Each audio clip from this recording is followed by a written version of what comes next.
Okay, yeah, I'm still mad about last week when we didn't get to talk about Ghost Rider. I mean, there's an angel in Ghost Rider. Dan will always be mad about Ghost Rider, guys. Let's just give it to him. Does it Ghost make it worse? Rider. I haven't seen either Ghost Rider movies. What the fuck, bro? Come on, Nicolas Cage is Ghost Rider. Like, come on, it's fucking Neither I. the guys who directed Crank and Crank 2 High Voltage directed Ghost Rider 2 Spirit of Vengeance. And that speaks. You're right, Dan. You're right. I'm wrong. You're totally right. I know I am. It's a shame they never made that Morbius movie. Speaking of vampires, let's talk about Midnight Mass. So, yes. Yeah. What a transition. Yeah, don't get me started. Don't get me started. Morbius is not a vampire technically, but technically. Yeah, welcome to Demon Toast, the very professional podcast from, the official podcast of Death Wish Poetry Magazine, the very professional magazine that I edit, unfortunately. Let's see if we can add the word professional in there like 5 more times before he gives it up, guys. Well, the more I say professional, the more professional it is, you see. So, I'm King Loki, as you know, or don't know, or know now. That's Old Norse for Daniel Sokoloff. With me is my co-host, Adrian, filling in for CA. CA was filling in for Adrian last time. We switch roles. CA's the best, guys. I know, I'm going to miss her too. It's like Shazam. Like, CA's like, Adrian, and she becomes Adrian. CA can do way better than me, I'm just saying. She could be an infinitely cooler person than I will ever hope to be.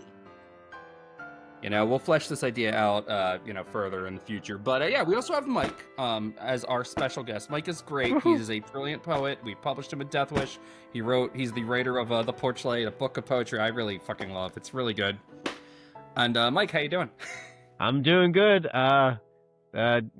Halfway through my second week of school, so I'm surviving. Teenagers. Oh, dude, I'm so sorry. I'm so sorry. Hey, I'm surviving. I've got a folklore class this semester, so I'm excited to teach that. So, Adrian's jealous. I am. I would love to take your folklore class. That's you know how I feel about it. That's actually. This is like you guys don't even know. Mike is phenomenal, especially when it comes to Irish folklore and stuff like that. We've already had him on the podcast. He's magic. Oh, thank you. It helps that it kind of look like a leprechaun too, but. Then you have to do the Lep in the Hood song. Lep in the Hood, do no good. We talked about this last time. I don't forget. Leprechaun in the Hood is a classic. We were just talking off air about Sinners too, so now I've got a Rocky Road to Dublin in my head, but. I love. Oh my god! But yes, so Midnight Mass. Midnight Mass. So, let's talk about Midnight Mass, though. All kayfabe, all funning aside. Obviously we all have our own religious trauma. I come from an Orthodox Jewish, background. Mike is a recovering Catholic, and Adrian. I've been over, around, sideways, and through with religions. So I've had a taste of lots of different things. Yeah, true. So I'll start us off with this excerpt from an essay by Zosha Millman, published on bustle.com, and it's about the angel that we see in this show. As we learn through the Monsignor's backstory, during a trip to Israel, he was attacked by a creature he believes to be an angel who restored him to be a younger and apparently immortal version of himself. He becomes convinced that he's been chosen to enact God's will, and that by drinking the angel's blood he will be absolved from sin, similar to the way that Catholicism teaches that by taking communion, consuming the body and blood of Christ, your sins will be forgiven. Believing that he owes it to his parish to bring the powers back to the island, Father Paul begins sharing the angel's blood with the unwitting members of his church, healing their respective ailments and inciting other apparent miracles, such as making his his aging girlfriend younger than her daughter. So, tell us about the angel, Adrian. Okay. Well, since you asked, Daniel, I will say the angel actually takes a lot of like vampiric folklore. You know, you have the bat wings, you have the weird decaying like creature that can't go out in the sun. Obviously, it's very old school textbook, which I find kind of refreshing because you don't see a lot of like the full like, honestly, he's got like a lot of Nosferatu vibes, but that's like a whole other story that I have notes on. But yeah, but also they use it as like a fallen angel, obviously. But they kind of base some of like the way that his wings look and stuff. It's like Pilgrim's Progress. If you look at the paintings that Edward Burne-Jones did for that particular printing of Pilgrim's Progress, like you see these angels and they're hunchback and they have these weird wings and they look just like it.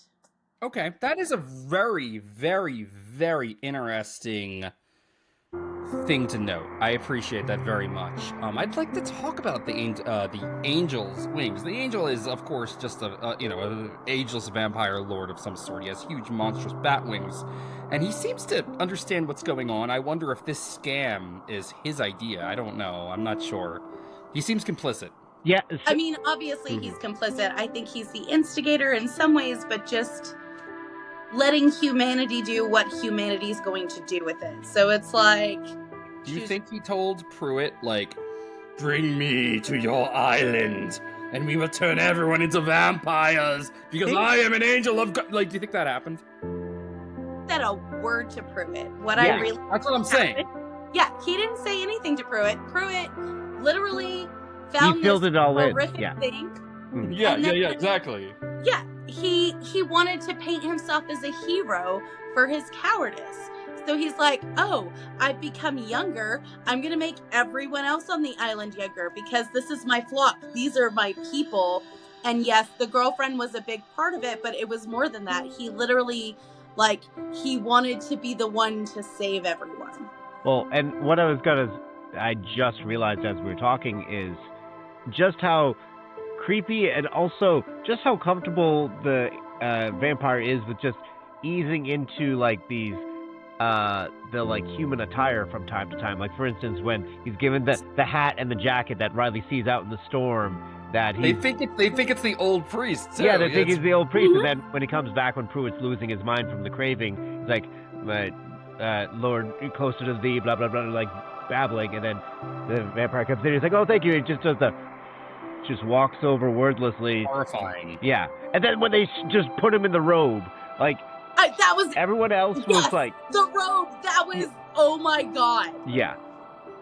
So that sequence where he's talking to Riley and our vampire friend comes in and Riley comes back, right? And the vampire turns and sees him and just takes him down and starts drinking from his jugular. The way his wings frame Riley's body is so... It was very unsettling to me. I was never molested, but that's the vibe I got from it. And I felt gross both times I watched the show watching that, you know? And I wonder if it's perhaps a metaphor for, you know, molestation by a priest, you know what I mean? I'm definitely sure there are bits and pieces of there that are commentary about that without flat out saying it. Without flat out saying it. Because, I mean, like, religion forcing itself down your throat and people, you know, the way Riley just kind of goes to church because his father wants him to so badly, it's shades of that, you know, but the point where the vampire holds him down and drinks his blood is just, it is pretty horrific. It's pretty gruesome, and I love the Pilgrim's Progress line you just drew. That's brilliant. I think that right there is a clincher, right? That's literally watching it and being familiar with Edward Burne-Jones and the Paraphilites, like that's literally where they borrowed those wings from. And it's beautiful and horrifying all at the same time. Do the angels have bat wings in that printing? They have feathers, but they still look like bat wings. They have the weird talons and stuff on them. They're very strange. You've never seen any of his work? No, I'm very familiar with Pilgrim's Progress for obvious reasons, you know. I mean, yeah. I studied literature in college, so. I will send you some of the pictures that I'm talking about. Yeah, I I'll flash it up on the YouTube version. Yeah, for sure. That's really cool. Yeah, that was in my notes because that was one of those like art references I couldn't let go. So Adrian and Mike, you both know folklore. Tell me what this vampire is taking inspiration from, besides for Pilgrim's Progress and possibly Gustave Doré, because Satan has the bat wings in the Gustave Doré Paradise Lost. You know, I would say that's probably the most obvious inspiration. Is I'm almost picturing like the Paradise Lost art depictions, you know, falling and the bat-like wings. Yes. It clearly is supposed to be a stand-in, and when you factor that into the Catholicism, makes it even more twisted that this priest is so convinced that, like, yes, it's an angel of the Lord, look at him, and they were terrified. I'm like, I don't think we're supposed to be that terrified. And also, technically, if you want to talk about biblically accurate angels, that's a whole nother thing. But, but like, you can see on the congregation. There's an episode right there. Yeah, you can see from the congregation when they introduce the angel that might have been the first time that they're going, oh, what the actual fuck? Like, what is that? So let's talk about that, though. I really am fascinated by this show's treatment of Catholicism, right? Like in the last episode, we talked about the true horrific gothic nature of Catholicism, right? Like, yeah, you know, absolutely. I mentioned the monks' skulls in that weird belfry, not belfry, you know, the catacombs where the walls are just made from the skulls of monks, and like drinking the blood and eating the flesh of your dead deity, and the fetishization of Jesus' death and suffering, and like, yeah, like we have a vampire, a gruesome, horrific vampire, as an angel of God, and he's horrific. And they say in the show that whenever an angel appears, and this is true, at least in the Old Testament, I don't know the New Testament at all, they always say, be not afraid, fear not, because there's reason to fear.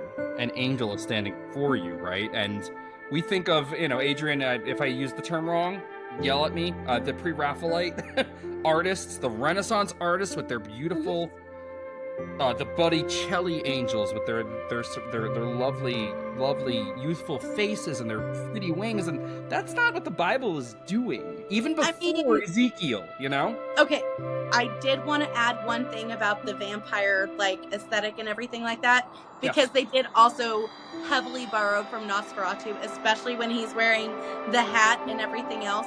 Like, he's kind of like a biblical strigoi, if that makes any sense. Well, that is a good way to put it.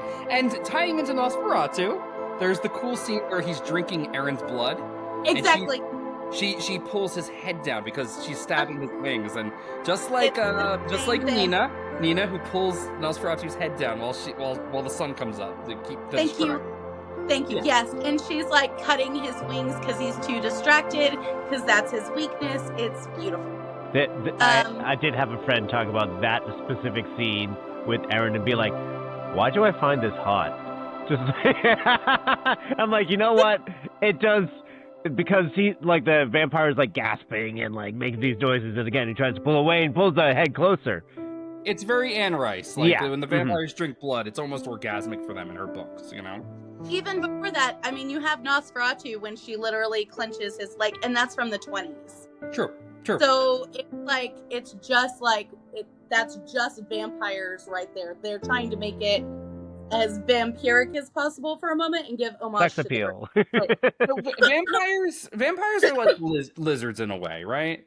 Like, lizards experience the world through their mouth. When something looks interesting, they take a bite out of it, you know? Vampires, all they do is drink blood. So just picturing vampires as just giant babies now. Like, I don't know. Is it good? Is it just sticks it in his mouth? Don't like that. I mean, with Midnight Mass, let's be honest. The vampire was just like an incidental thing, and the real horror came from the humans and what they did with it. Yeah. Yeah, because the vampire couldn't have done anything. I mean, he was in that fucking cave for like 2,000 years, 3,000 years. right? Like, I guess it wasn't 2,000 years. I mean, he was hiding in an old dilapidated church. And by the way, correct me if I'm wrong, but the way they showed the church, it looked like a cave. I guess it was a cave. It was a cave behind a church. It reminded me of depictions of Jesus's tomb. Is there something there? They make a lot of analogies about that in the show, actually. So they do show, and correct me again, because I have never been a Catholic. They show what I think are the Stations of the Cross, specifically when Pruitt is confessing, or are they in the form of Stations of the Cross? In the style of, In the Stations. style, yeah. It's Yeah, Pruitt's story, but it's in the style, right? So there's a carving or an etching or a bronze thing of the vampire's blood coming out of his vein, but it looks like Mr. Jesus's arm on the cross. It does. Yes. And then it's done from wood, which is actually special because you're following vampire mythology. Those paintings were done from wood, and then the wood starts to bleed while Pruitt is telling the story. So it looks like it's literally coming out of the thing. It's very awesome. I'm just going to say. It is very awesome. Yeah. It is very awesome. Lie, what, like, I know they had to introduce the vampire in some mysterious way, but, like, I'm just real curious about the vampire's backstory of, like, how the hell it wound up in that cave thing, how long it's been there, because I can't imagine it was going out too often in the middle of the, like, Middle Eastern desert. How did it get there? I want to know about it, but I wonder if it's like Lestat or Akasha and Enkiel from the Anne Rice, where they just sleep for hundreds of years at a time. You know, like, that is a good question though. Like, did it have a little cult behind that church? You know, like, Hey, Mike, hey, Mike Flanagan, you wanna do a little Marvel action? You wanna do a little prequel? You know. Actually, he did this movie before he made Midnight Mass called Hush, and it has his wife, Katie Seagal. But if you look at what book she pulls from the shelves, it's called Midnight Mass. And he's referencing a show that he was working on before he ever made it. Midnight Mass, he wanted it to be a novel. And then he was like, ooh, this could be a movie, and nobody cared, nobody wanted it. And then he struck it big with Netflix with Haunting of Hill House and Haunting of Bly Manor. And he was like, hey, I got this weird idea for a thing about a vampire. It takes over a little island. I think this was one of his greatest love projects because he literally references it like so many years before he ever hit it big on Netflix. If you watch Hush, it's streaming on Tubi. It's a home invasion film about a blonde. No, it's way cooler. And actually, you get to see Bev Keene get it in like the first 5 seconds. But you actually first dad. Oh, okay. Yeah. And then it has Katie Seagal, who is married to him. So for those of you who don't know, because you're like me and you have facial blindness, that is Erin Green, the teacher lady who is pregnant and then isn't pregnant because of the magic vampire blood. Yeah. So yes. I just love how Mike Flanagan is pulling like a Adam Sandler or like a Tim Burton thing where he's just got his collection of his like favorite actors. He just keeps recycling over and over in all his movies and shows. It's pretty cool. He has some of the best people working for him though, like Henry Thomas in Midnight Mass. I mean, we know him from Elliot. Yeah. But all grown up as the dad in Midnight Mass.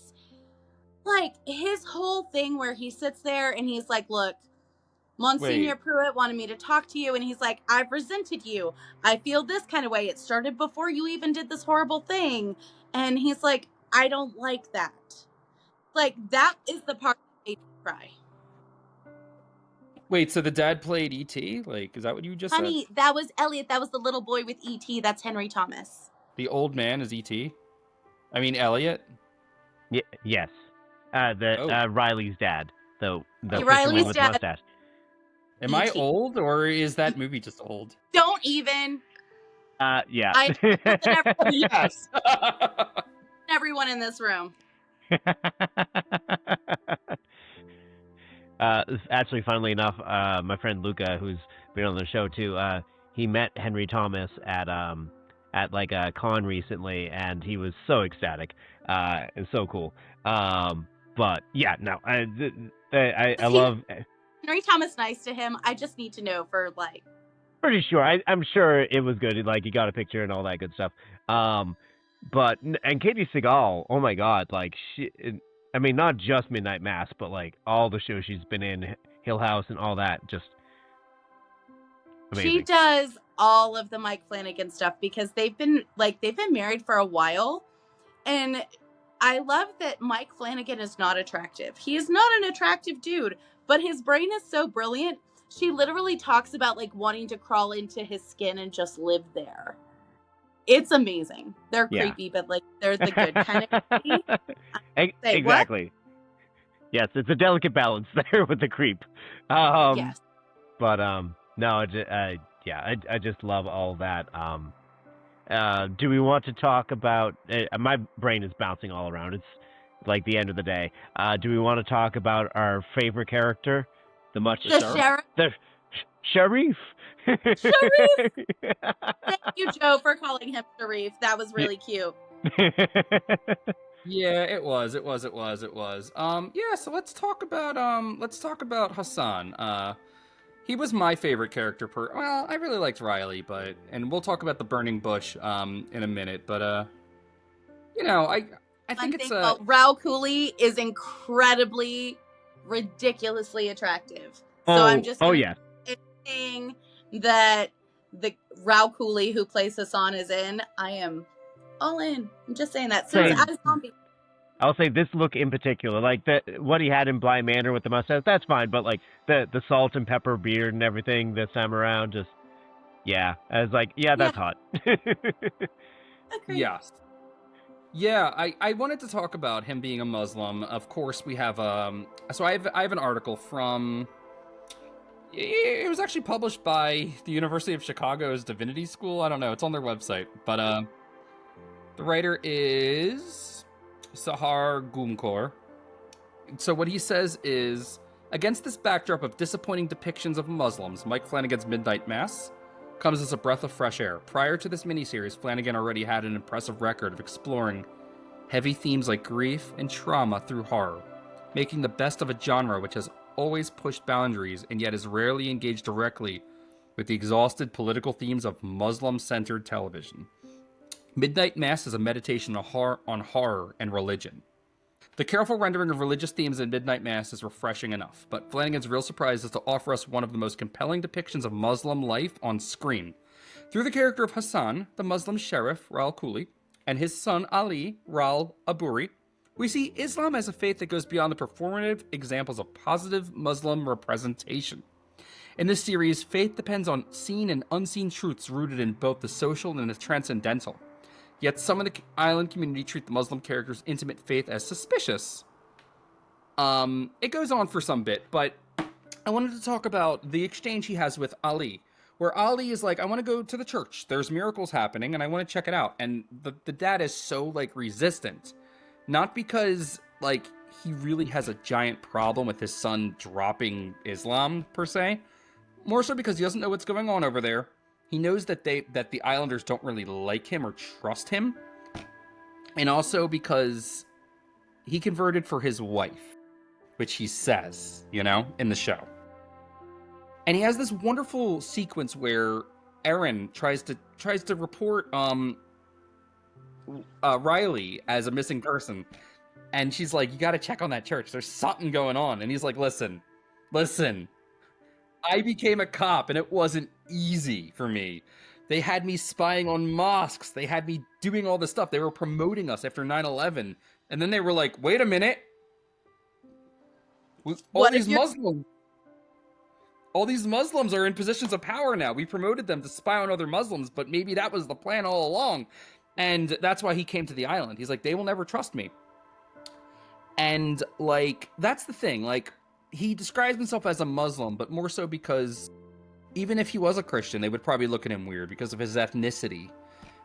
And, like, in the last episode, we talked about how him and the son, like, they pray at the end.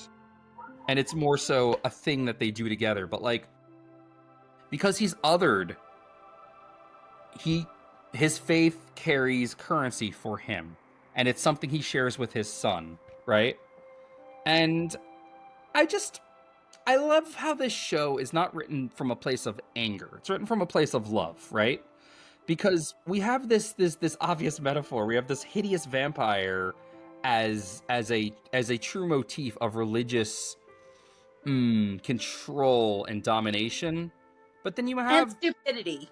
And stupidity. Yep. Yes, and you have Bev as the arbitrator of that, right? But like, you have characters like Erin, who we said in the last episode how she had this beautiful depiction of what she thinks heaven looks like. Yeah. And yeah. Yes, go ahead. Go right Sorry, ahead. and so ADD brain. So the Erin thing in particular, like the very heartfelt, heartbreaking moment where after she loses the baby, she's talking with Riley about their childhoods and what they think what happens after death, and she asks Riley if he'll pray with her, and he doesn't believe in it, but he's willing to put that aside to sit with her, and that's again the power of this show is not just the horror but the heart in it and the humanity of it.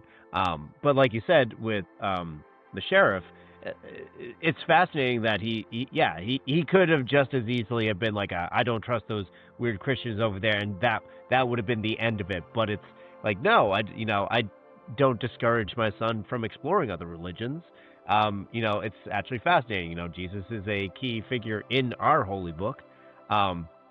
But like it really, when I think I fell in love with him was when Erin is sitting down with him to report the missing person thing, and that whole story of his with the becoming a cop and the death of his wife, and he winds up on the island, and he's like, and despite whatever I do, like I stay quiet, I don't make any waves, and still Bev Keene and some people look at me like I'm Osama bin fucking Laden, and like I was like, oh my dude, oh. At the end, Bev's intolerance comes out in full force when she has full power. Like when she catches him trying to, light the church on fire to thwart her evil plans, she calls him a terrorist. A typical terrorist. Look at you. One of them calls him a towelhead too. Towelhead. Yeah, as well. yeah. And she also says because he's shot and he's bleeding. He's like, oh, I bet you want some. She's like, no, it's dirty blood or unclean blood. And I'm like, what the fuck, man? Yeah, she is a monster.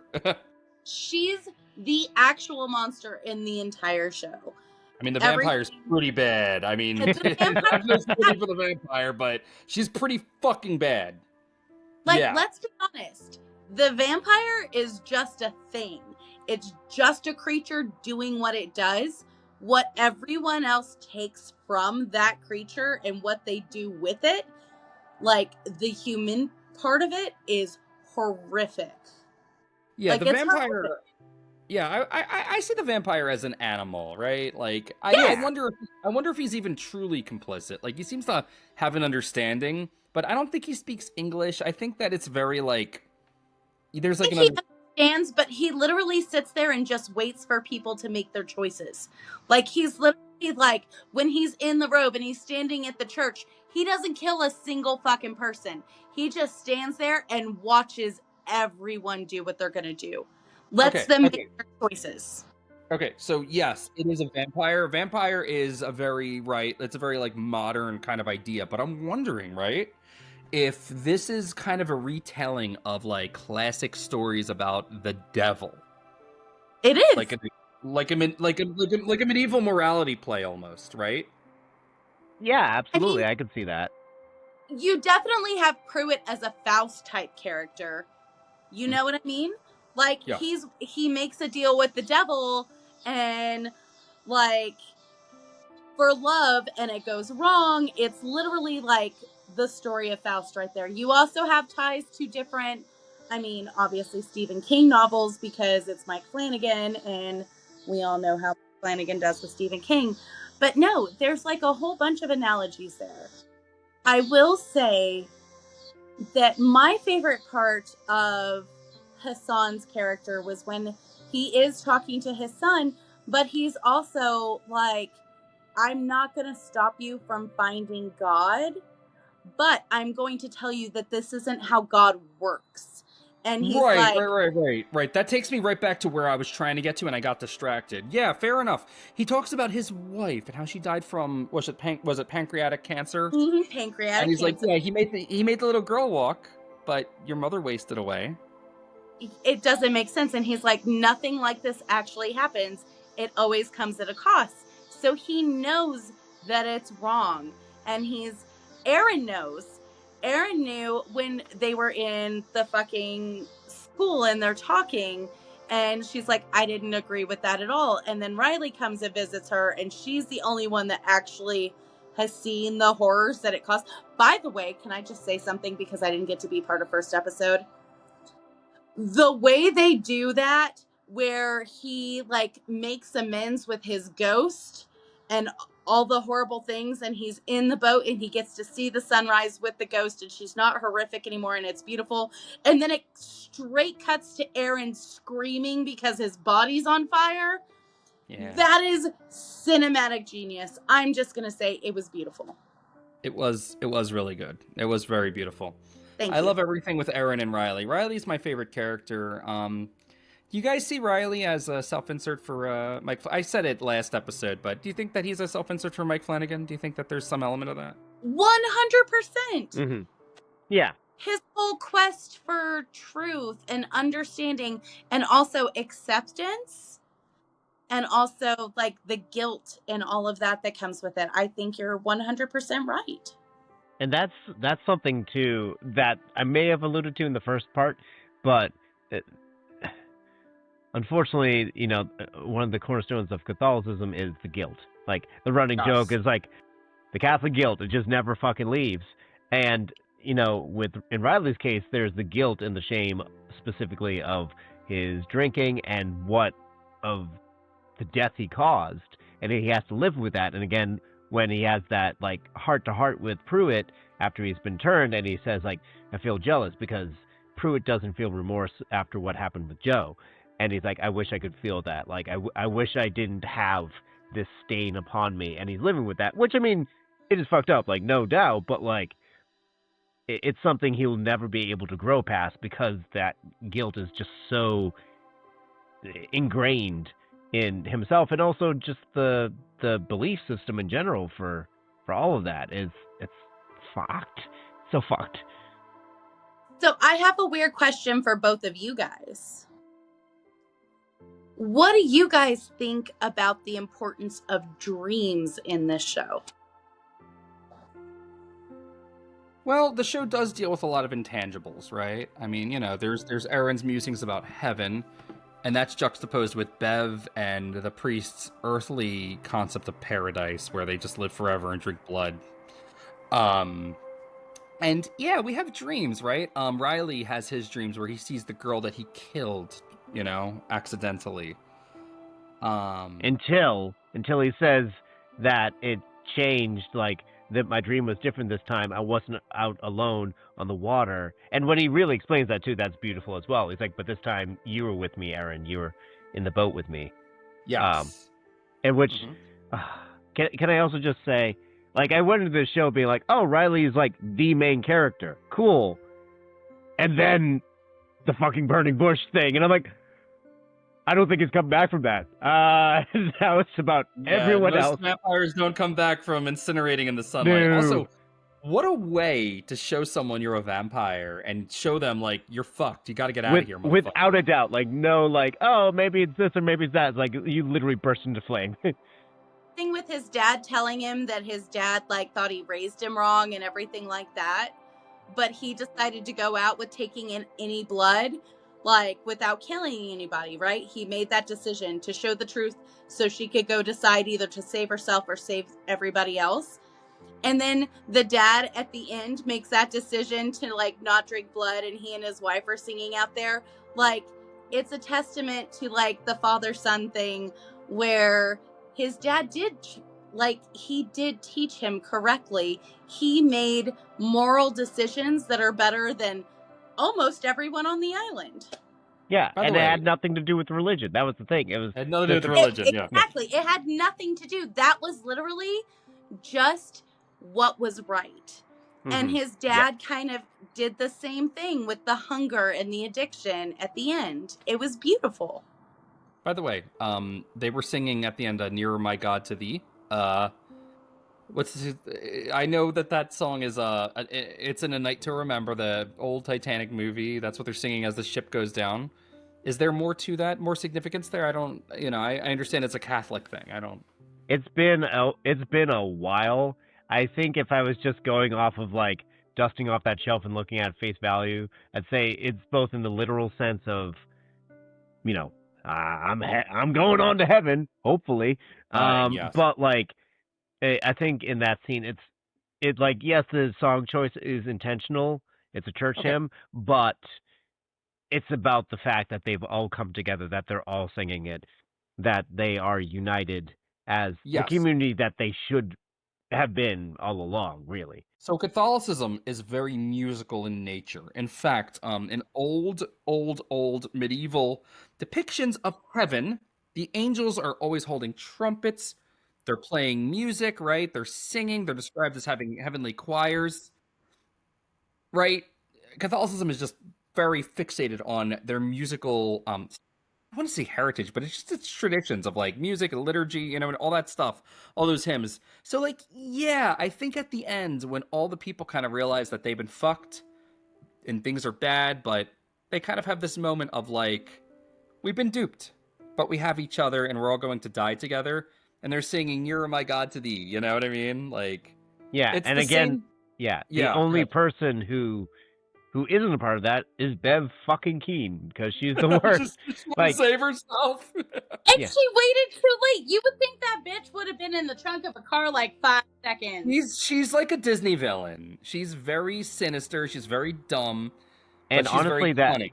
That might be a biblical reference as well, because I was trying to find it after I rewatched it, but I believe, again, little sidetrack, in my previous Catholic phase, I also read the Left Behind series and got a little gung-ho for Jesus.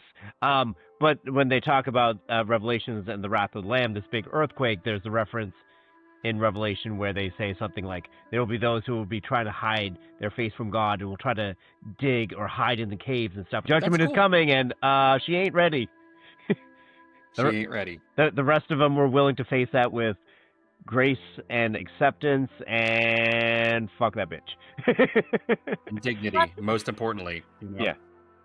She's probably one of the most hateful characters I've ever seen on screen. I don't think I've hated a character the way I hate Bev Keene in a hot minute. And he's saying something, because I can hate me some characters. Samuel L. Jackson's character in Django Unchained. He's pretty bad. Not Bev Keene bad. Bev Keene I don't know, man. You're right. No, Bev Keene got an entire town killed. And to be fair, like, this started with, like, we were talking last in part 1 about, like, her descent from being just obnoxious and self-righteous into full-on just crazy. But, like, this started with Joe's dog that was like, he tried to snap at me just now, and then she poisoned the fucking dog. She would have done it without it. She was literally a villain from the beginning. And, like, everyone's watching this dog die, and granted, nobody really liked Joe for obvious reasons. But nobody wanted to watch a dog die. Yeah, nobody liked Joe. He was the hobo, but like, and nobody wants to watch Doggy die. Yeah, but like, I actually like Joe's character. Well, we like Joe's character, but he's a pariah to them. He is, and I will say that the only person that really saw him there was Hassan. Right. Yeah. Sharif. As Joe called him, that's extremely appropriate in that reference. Yeah. And their relationship, too, was, like, yeah, it'd be easy to write him off as Joe is just an asshole and he's a pain in the sheriff's ass because he has to put him in solitary, or, put him in his cell, every other night or something when he gets drunk. But, like, there's part of that montage during one of the scenes, the church coming together, where he literally wakes up and he just brings Joe his coffee and they're just sitting in the cell together. It's guilt. That Joe's whole problem was guilt also, but not on a religious level. It was personal guilt. You know what I Well, mean? That's the thing. Like that's how the show chooses to explore salvation, because you have that wonderful sequence where Joe is in the grocery store and he sees he's gonna buy the beer. He wants it so bad. He's staring at it, and then he's like, mm-mm. And he goes. Hassam saved him from it. Hassam was like, "Let me know how this night's gonna be." Yep. Yeah. He says, "What kind of night am I gonna have?" Something like that. Yeah. Yes, that's exactly it. I have one more question for you guys. What do you think is going to happen to the kids at the end? Well, hopefully the foster system isn't too bad. That's not even what I'm talking about. Mike knows what I'm talking about. So she's paralyzed again, and the entire town is dead. There's no boats left. There's no phone. I think there's the hope that the mainland will come check on them eventually, but there's no shelter. There's nothing.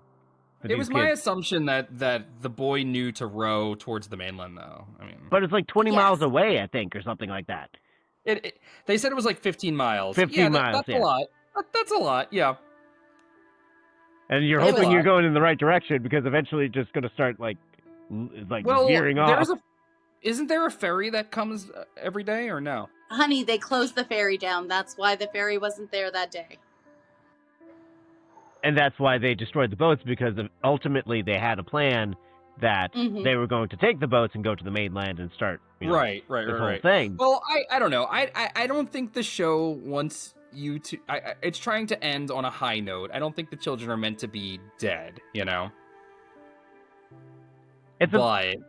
Yeah. I mean, both of the kids have ingested lots of vampire blood. So, if they don't make it, are they going to come back? No, because the girl, she can't feel her legs at the end, implying that the enzyme has run its course in her, because she, that was my read on it. But yeah, I would agree with that, because if it had been present enough to make a difference, I can see your theory that if they did wind up dying, then maybe they'd come back. But that would go so against what the show is doing, though, because they're the last two at the end of the world, right? They survived the wreckage of the town, and they can live their lives now with this, having gone through this horrible thing and seen. Mike, what do you got? Sorry, I just had that light bulb moment. Yes. So we just did all those biblical references. I think the last episode is called Revelation or something like that. So the whole town is destroyed, and you have a boy and a girl left. A man and a woman. Literal Adam and Eve. Yep. I just realized that. I am so slow. I don't know. Thank you. Thank you for giving it to me. I appreciate it. That's all I wanted. That was the reason I asked the question. And there you have it. Neon Genesis Evangelion. A new Genesis, as it were. Misato. Yeah. Well, I'm just playing because it's new Genesis, whatever. I know. But that's the idea. It's like, after all this horrible stuff, all this iniquity, all this evil, right? It's all wiped away, and I think they're meant to have a new start, though. I don't think you're meant to think it's the end of the Plague Dogs where they fucking drown. I mean, Yeah. Yeah. Do recommend the Plague Dogs, but trigger warning, That said, so Midnight Mass, a meditation on religious control, fanaticism, good old-fashioned evil. Really interesting take on vampires. Any closing thoughts? I honestly feel like the show is also about hope without all of the religious connotations. Yes, I agree. Yeah, absolutely. That's my ending for it. Yeah, and that's what I find the beauty in it, in Riley's approach to, he calls out, the whole AA is built on this religious template.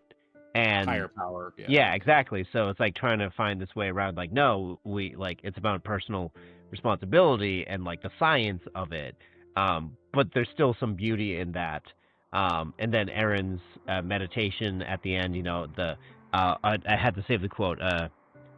She says, "I am the cosmos dreaming of itself."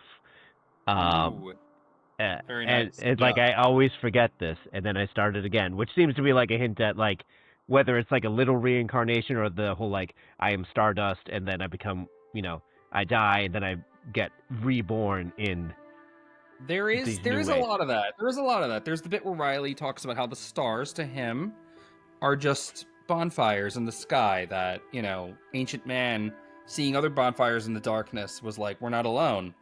Those bonfires up there, they must be from people who are fantastic. They're so powerful. Well, and when the vampires see lights, that's what they see. Right. They see this glory in the sky, right? And in every light, it's got The halos, candlelight, like right. something magic. Yeah. And that's beautiful too, honestly. My point is It that is. Riley's very rational, and Erin is more existential. She's more, I'm going to say it, she's more spiritual, Mm-hmm. But not in the same way as like the rest of them. Not spiritual in the way that Father Pruitt and his crazy cadre of She's characters. the right kind of spiritual. Like, Yeah. I think religion is bad. I don't think spiritualism is. Like, it depends on how you use that. But honestly, like, that's humans' grossness. So I'm gonna just point out that one of my favorite characters is that Hagrid guy, the guy with the beard, not Joe, the other one, the one who Bev bullies into burning the houses. Scrug, I think his name is. Strug? Scrug. Is it Scrug? Mike knows who I'm talking. It's yes, Scrug I do. or something like that. Yeah, I felt a lot of pity for him because he had very kind eyes, and yes, he really wanted to be doing the right thing, and the whole thing just bothered him and made him sad. He apologized to the one person when they yeah. Sturge. Sturge is the island. That's it. Yeah. Frog, yeah. No, I did like him too. Like there were a couple moments where he was clearly just the minion, the henchman of Bev and all the rest of this. As was the mayor. The mayor got like drawn in pretty quickly. But no, he did have such like Hagrid energy about him. This big dude who's just trying to do right. And, like, he's the one who's like, yeah, I turned my friend. He was nice to me, but then he ate his entire family, and that sucked. And why are we turning him away, Bev? Oh, man, I'm sorry. And yeah. He's like, that guy, he's like, come on, let's go for a walk, He does it with the other kid. Yeah. He and the other kid go for the walk. Do they? I thought it was that guy that ate his family. No, he goes for the walk at the end with the other kid. That's a different scene. Yeah. Yeah, it's the very ending, and he's like, let's go for a walk. And he's like, I did things he's like, I think I ate my family. And he's like, yeah, I've done things I wasn't proud of also. And like, I feel really bad about it. He's like, do you want to go for a walk? And so they go walk for the sunrise. Mm-hmm. Yeah. And then he invites the guy that he bit also. He does. It's yes. wonderful stuff. It's really sweet. And, I will say that I have a lot of sympathy towards like religious people who are maybe stuck, Like, yeah, you have your Charlie Kirks, you have your assholes who like, spew their hypocrisy and their evil, right? But then you have a lot of people who just, they were born into it, or maybe they really believe, and they don't understand why the world is so cruel.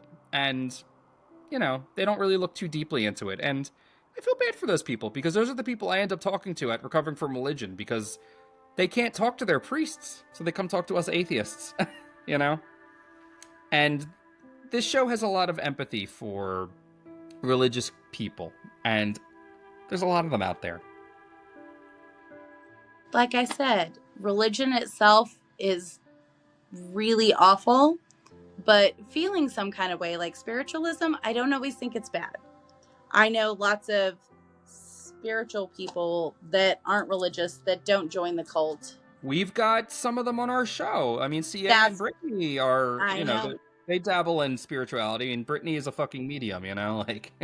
Yeah, like, I'm not one to judge, is what I'm saying. Like, I'm not going to judge someone because they're spiritualist. Like, I think spiritualism, there's beauty. I see it. It's what you do with it, it's how you take it, and it's how rational you are, And I think that's a good place to leave it, honestly. Mike Flanagan is a very, very, very good writer. He's an incredible director. He has a lot of sensitivity, and even his works that I do not like. I'm not a fan of The Haunting of Bly Manor. I'm not a fan of The Life of Chuck, but I acknowledge their artistic merit, and I think that there's a lot of, I don't want to say humanity. I don't like, that's too general for my taste. He tells me I use that word entirely too much. It's too general. He's not wrong. I do, guys. I'm wrong. It's too general. Well, you're not wrong. It's just too general. I think that you can be more expressive. But I think there's a lot of empathy in his work, and I think that he's very good. Much like Stephen King. I mean, obviously there's something in Stephen King that he appreciates, Stephen King is really good at teasing out those human elements in his characters, And Mike Flanagan, all his work is like that. So looking forward to Clayface. He's directing a Batman, spin-off movie called Clayface. Not directing, writing. Sorry, he's writing a Batman spin-off movie called Clayface. So maybe that'll be great. I don't know. I mean, I think David Dismalkian's in that one too, so I'm here for it. He's my TV boyfriend. It's fine. David Dismalkian, you need to call me. Yeah. Come on the show, Dave. All right. Well, I think that's where we are. Anything else to say? Anything else to say about Mike Flanagan or Midnight Mass? Nah. No. I've had a blast being on here. If you gotten to this point, you've hopefully watched the show anyway. But if you haven't, go watch it. It's really well done, and I consider September spooky season at this point. So it's so spooky season. Yeah, get into it. If Christmas starts the day after Halloween, then we can have spooky season now, for fuck's sake. Yeah, exactly. So by the time this airs, submissions will be you know what? Yeah, we are recording this in September, but I think this will go up sometime in October. Oh fuck, that's not very good. Whatever. I agree. Spooky season should go on forever, all year. 12 months spooky season. That's our talk about Midnight Mass. I am King Loki. That's Old Norse for Daniel Sokolov. Come check out Death Wish Poetry Magazine. We're probably closed for submissions, but there's a lot of good stuff to read there, and you can buy our physical editions, so support independent artists. What else? Read my books, demonlandbooks.com. Hire me at Nightcap Writing Services. I'll edit your book. I can give you writing coaching. I'm very articulate, clearly. Also, Adrian is our cover artist, so hire her to, make your fucking book covers come to life. That's that. Mike is, of course, a brilliant poet. He wrote The Porchlight. Mike, you want to shill anything else? You want to plug anything else? Just thinking, if folks are ever in the Manchester, New Hampshire area, Slam Free or Die is our weekly open mic on Thursday nights at Stark Brewing. I'm one of the organizers there, and it's a lot of fun. So if you're ever coming through New England, there's a bunch of sites, but we're obviously the best. Clearly not biased. Yeah, and it's a fun time. So check out poetry, slam poetry, and support your artists, because art is important in this time. Yeah, I mean, Adrian says spirituality. I say art. Make art, There's nothing more transformative. There's no pure form of salvation in my viewpoint than making art. Writing poetry, painting, singing, speaking, whatever, man. Whatever you're doing, sculpting, whatever you're doing. Transmute that trauma, that pain, that suffering into fucking art and show us what you're going through. Adrian, speaking of which, last but not least, Adrian is, of course, a brilliant painter in her own right. Adrian, do you want to tell us about the Horror Film Art Society? I don't know what month this is going to show at. So I do this horror month. I do the Horror Film Art Society. It's awesome. I choose movies, or October's going to be super special. Yeah, no, dude. We watch movies, we make art. If you're interested in that, come join us. Link below. If you make art, you can paint something inspired by the movie that Adrian has chosen, and your art will be spotlighted. It's very cool. You don't have to be in the area either. You can send it in. It'll be very cool. So do check that out. Anything else, Adrian? No, that's it. Okay, yeah. With that, write poetry